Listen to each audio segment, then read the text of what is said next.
Welcome to the SS tutorial. आप सबका स्वागत है एसएस ट्यूटोरियल्स पे। आज हम लोग centre tap full wave rectifier का सेकंड पार्ट स्टडी करेंगे, जिसमें कुछ मैथमेटिकल डेरिवेशंस होंगे।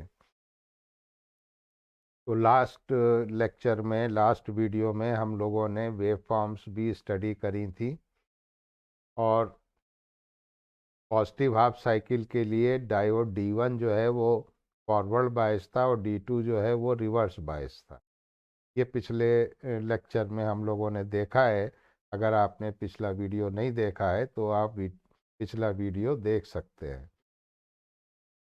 नेगेटिव हाफ साइकिल के लिए D2 फॉरवर्ड बायस है हो जाएगा और D1 जो है वो नेगेटिव बायस हो जाएगा। तो पॉजिटिव हाफ साइकिल, ये वाला पॉजिटिव हाफ साइकिल, यहाँ पे हमको ये आउटपुट मिल रहा है। लेकिन नेगेटिव हाफ साइकिल के लिए जो डायोड है वो ऑफ कंडीशन में है। D1 पहला डायोड रिवर्स बायस है, तो हमको कोई भी आउटपुट नहीं मिल रहा है। ये एक्सप्लेन हम लोग कर चुके हैं। ये वाला वेव फॉर्म भी ऐसे ही है कि फिर हमको सेकेंड डायोड से मिल रहा है आउटपुट, लेकिन फर्स्ट डायोड रिवर्स बायस होगी। ठीक है। लेकिन लोड के थ्रू जो करंट फ्लो हो रहा है वो पॉजिटिव हाफ साइकिल के लिए भी है और निगेटिव हाफ साइकिल। वोल्टेज जो है वो अक्रॉस द लोड वो भी ऐसे ही होगा जैसे कि लोड करंट है, क्योंकि वोल्टेज क्या होता है, I/R। अब ये जो ब्लू लाइंस हैं ये एवरेज वैल्यूज दिखा रहा है, और इन्हीं की वैल्यूज हमें कैलकुलेट करना है। तो हमने सबसे पहले ये कुछ अजम्पशन कर लिए कि RF जो है वो फॉरवर्ड रेजिस्टेंस है किसका, डायोड्स का। RS जो है वो रेजिस्टेंस है सेकेंडरी वाइंडिंग का, आधी सेकेंडरी वाइंडिंग का, क्योंकि सेंटर टैप ट्रांसफार्मर है। RL जो है वो लोड रेजिस्टेंस है। ES जो है वो इंस्टेंटेनियस वैल्यू है किसकी, वोल्टेज की, हाफ ऑफ द सेकेंडरी। और ये हमारी साइनसॉइडल इक्वेशन होती है, ES is equal to ESM sine omega t. ठीक है। तो ESM क्या है, मैक्सिमम वैल्यू। ये क्या चीज़ है, मैक्सिमम वैल्यू किसकी, सेकेंडरी वोल्टेज की। अब आइए एवरेज वैल्यू निकालें। तो एवरेज वैल्यू लोड वोल्टेज की क्या होगी, एवरेज वैल्यू लोड वोल्टेज की क्या होने वाली है, आप देख सकते हैं, आपके सामने लिखा है EDC is equal to IDC into RL। Ohm's law यही कहता है कि वोल्टेज जो है वो किसके बराबर है, प्रोडक्ट ऑफ करंट और रेजिस्टेंस के। तो IDC की वैल्यू हम लोगों ने पिछले लेक्चर में निकाली थी, 2Im/पाई, वो वैल्यू यहाँ पे पुट कर दी। Im की वैल्यू निकाल ली, Im की वैल्यू भी निकाली थी हम लोगों ने, Im की वैल्यू पुट कर दी। क्या थी I की value, ESM RL/RS plus RF plus RL।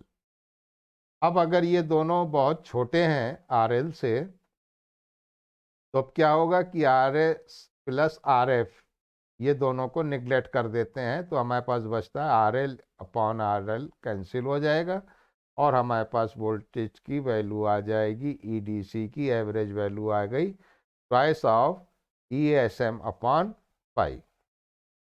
Simple derivation है, आप लोग एक बार इसको ज़रूर अपने हाथ से कीजिएगा। RMS वैल्यू क्या होती है, RMS वैल्यू जैसे हमने आपको पहले भी बताया था, स्क्वायर मीन रूट। तो स्क्वायर का है का करंट का, तो देखिए करंट का स्क्वायर आ गया, और इसको इंटीग्रेट कर दिया फ्रॉम 0 टू 2 पाई। ठीक है, फ्रॉम 0 टू 2 पाई, और एवरेज के लिए 1/2 पाई यानी डिवाइड कर दिया। अब दो हाफ वेव रेक्टिफायर सिमिलर है, तो अब ये दो, इसको 2 से मल्टीप्लाई कर दिया, तो अब क्या होगा, ये 2 इस 2 से कैंसिल हो जाएगा, यानी 1/पाई और ब्रैकेट में ये वैल्यू पुट कर दी। आई एम जो है वो बाहर निकाल लिया क्योंकि ये आई एम स्क्वायर है, तो आई एम स्क्वायर का अंडर रूट आई एम, तो वो आई एम बाहर निकाल लिया। अब अंदर क्या बचा, साइन स्क्वायर ओमेगा टी। तो साइन स्क्वायर ओमेगा टी का फार्मूला हम लोग को ट्रिग्नोमेट्री में पढ़ चुके हैं, वो क्या होता है, 1 minus cos 2 omega T upon 2। ठीक है, ये हमने यहाँ पे लिख दिया, ये हम लोग जानते हैं। बस अब सिंपल हो गया, इंटीग्रेट कर दीजिए। तो 1/2 पाई, तो सबसे पहले 1/2 इंटीग्रेट हो जाएगा, यहाँ पे देखिए।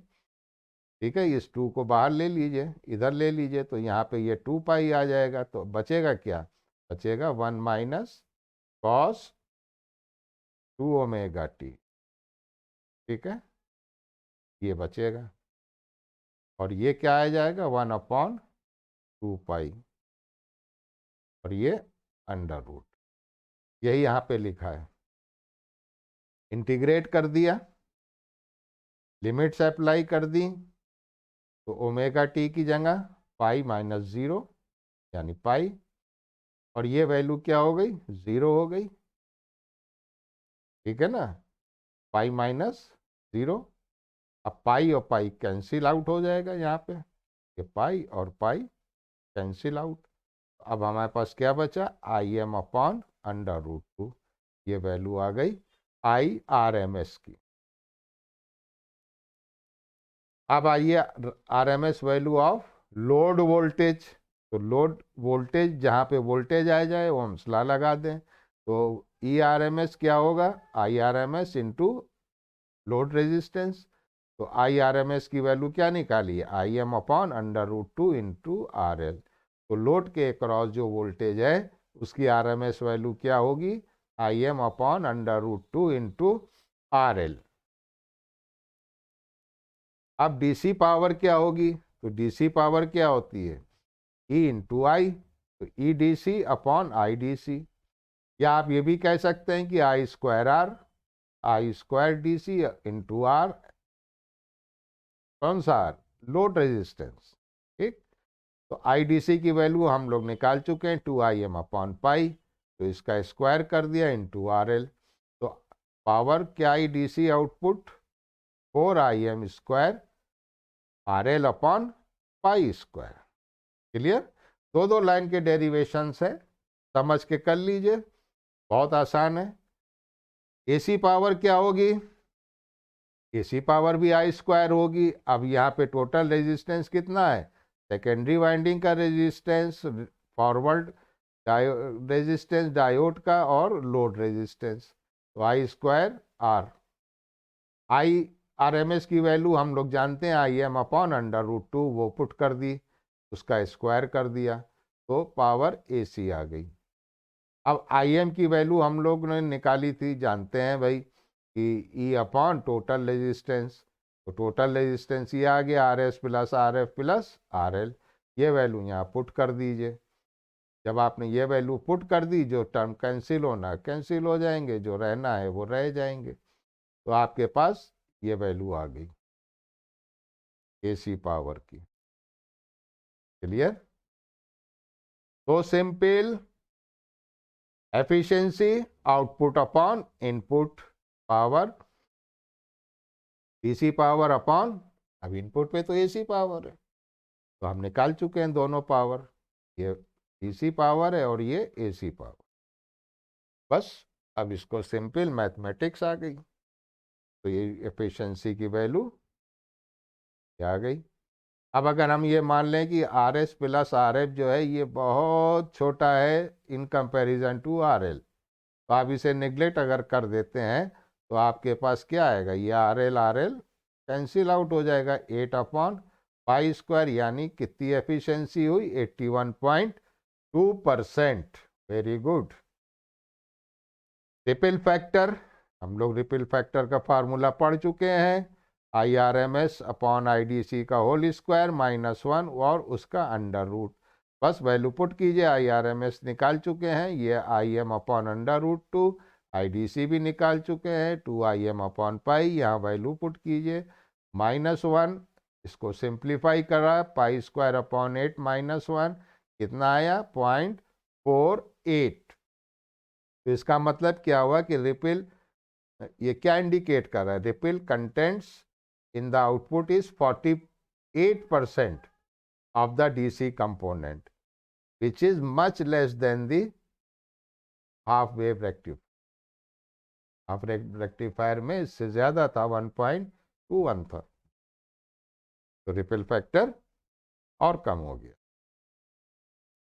तो ये था बेसिक डेरिवेशंस डिफरेंट, और उम्मीद है आपको ये समझ में आया होगा। आप लोगों से रिक्वेस्ट है कि एक बार आप लोग अपने हाथ से इसको प्रैक्टिस कीजिए, वीडियो को डाउनलोड कर लीजिए, आपके पास ये शॉर्ट नोट्स के फॉर्म में रहेगा। अगर कहीं पे कोई डाउट हो तो कमेंट सेक्शन में ज़रूर बताइए। वीडियो कैसा लगा अपनी राय ज़रूर दीजिएगा। अगर मेरा चैनल सब्सक्राइब नहीं किया है तो प्लीज़ प्लीज़ प्लीज़ चैनल को सब्सक्राइब कीजिए, लाइक कीजिए, शेयर कीजिए, बेल आइकन बटन को प्रेस कीजिए ताकि नए वीडियो की जानकारी मिलती रहे। साथ में अपनी सेहत का ख्याल रखिए, अपनी हेल्थ का ख्याल रखिए और मेहनत करिए। मिलते हैं नेक्स्ट वीडियो में किसी नए टॉपिक के साथ। ब्रिज रेक्टिफायर हम लोग स्टडी करेंगे नेक्स्ट उसमें। Till then, good bye.